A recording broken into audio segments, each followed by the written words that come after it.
정부 보조금을 받는 한 업체가 구매했다고 신고한 장비입니다. A회사 장비를 샀다고 돼 있는데 현장 점검을 나가서 봤더니 달랐습니다. 장비는 아예 사지도 않았고 원래 있던 장비에 라벨만 A회사로 바꿔서 신고했던 겁니다. 이 회사는 정부 보조금으로 회식을 한 것을 포함해 모두 2억 4천만 원을 부당하게 사용한 것이 적발됐습니다. 또 다른 회사는 친척이 최대 주주로 있는 회사에 부당하게 일감을 몰아주다 적발됐습니다. 나라 장터가 아닌 다른 홈페이지를 통해 해당 사업자를 선정했고 평가위원이 누구인지, 평가 결과는 어땠는지 등 선정 과정도 확인할 수 없었습니다. 그 결과 5년간 모두 39억 원의 보조금이 수의 계약을 통해 친척 회사로 들어갔습니다. 정부는 보조금 부정수급 실태 조사를 벌인 결과 지난 한 해 630건, 총 493억 원의 부정수급 사례를 적발했다고 밝혔습니다. 허위 계약서 등 거래 계약을 속이거나 가족 간의 거래로 부당하게 수급한 경우가 87.4%로 가장 많았고 회식비 전용 등 집행 오남용 사례와 인건비 이중 지원 등이 그 다음으로 빈번하게 발생했습니다. 지난 2018년 18건이었던 부정수급 적발 건수는 해마다 늘어서 지난해는 600건이 넘게 적발됐습니다. 부정수급으로 최종 판정받게 되면 보조금 전액 환수와 부가금 징수 등의 제재 조치를 받게 됩니다. SBS 권영인입니다. 충남에 사는 A씨와 B씨는 실업급여로 밀린 임금을 대체하자는 사업주의 꼬드김을 받아들였습니다. 실제 근무하고 있었지만 허위로 권고사직 처리한 뒤 실업급여 3,200만 원을 타냈습니다. 전북에 사는 C씨는 다른 사람에게 명의를 빌려주는 방식으로 1년 4개월간 거짓으로 근무한 것처럼 꾸민 뒤 실업급여 1,700만 원을 챙겼습니다. 고용노동부는 이렇게 사업주와 공모해 퇴사했다고 거짓 신고하고 실업급여를 받거나 위장 고용으로 고용보험 수급 요건을 갖춘 뒤 실업급여를 타낸 부정수급자 132명을 적발했습니다. 부정수급액은 12억 1천만 원에 달했습니다. 육아휴직급여를 거짓으로 타낸 사례들도 여럿 적발됐습니다. 부산의 한 회사에서 사무 업무를 총괄하는 D씨는 육아휴직을 하지 않았음에도 육아휴직 확인서를 허위로 제출해 3,500만 원을 챙겼습니다. 여기에 실제 근무하지 않는 배우자까지 위장 고용하고 육아휴직 확인서 등을 제출해 3,100만 원을 별도로 받아냈습니다. 이 같은 육아휴직급여 부정수급으로 적발된 사례는 82명, 액수는 9억 7천만 원이었습니다. 이 밖에도 이미 근무 중인 근로자를 새로 채용한 것처럼 신규 고용 확인서를 허위로 제출해 특별 고용 촉진 장려금 1억 9천만 원을 부당하게 타낸 4개 사업장도 적발됐습니다. 고용노동부는 사업주와 부정수급을 공모하거나 부정수급액이 고액이어서 범죄 행위가 중대하다고 판단한 203명은 검찰에 기소 의견으로 송치했습니다. 고용노동부는 고용보험 부정수급을 자진 신고하는 경우 최대 5배의 추가 징수를 면제해주고 형사처벌도 감면해준다고 밝혔습니다. 또 제보자에게는 부정수급액의 20에서 30%를 신고 포상금으로 지급하고 있다고 덧붙였습니다. SBS 조울선입니다.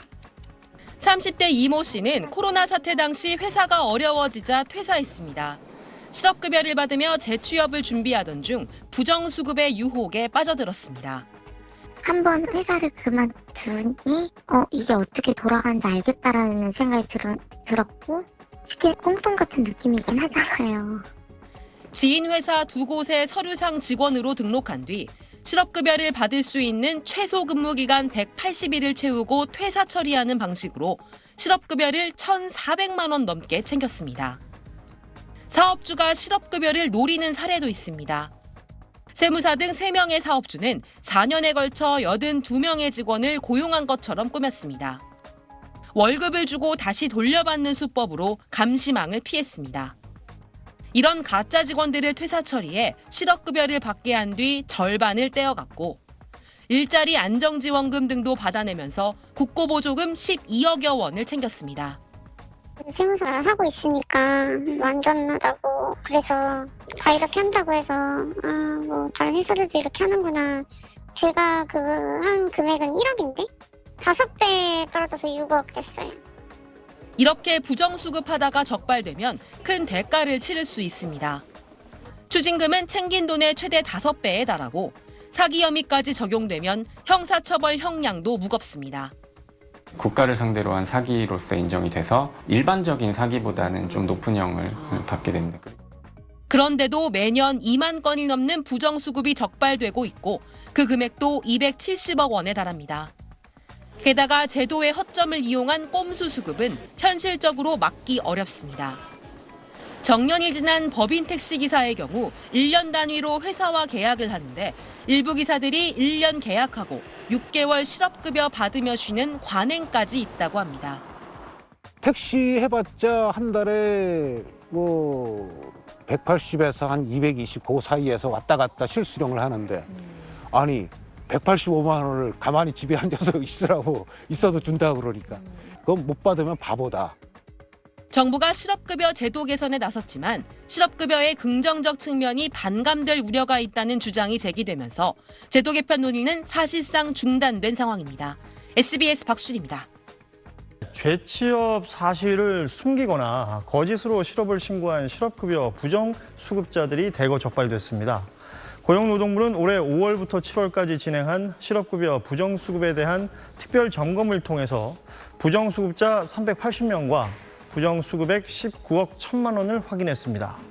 이어 추가 징수액을 포함해서 총 36억 2천만 원에 대한 반환을 명령했고 고액 부정수급자 등 범죄 행위가 중대한 217명은 검찰에 기소 의견으로 송치하는 등 사법 처리했는데요.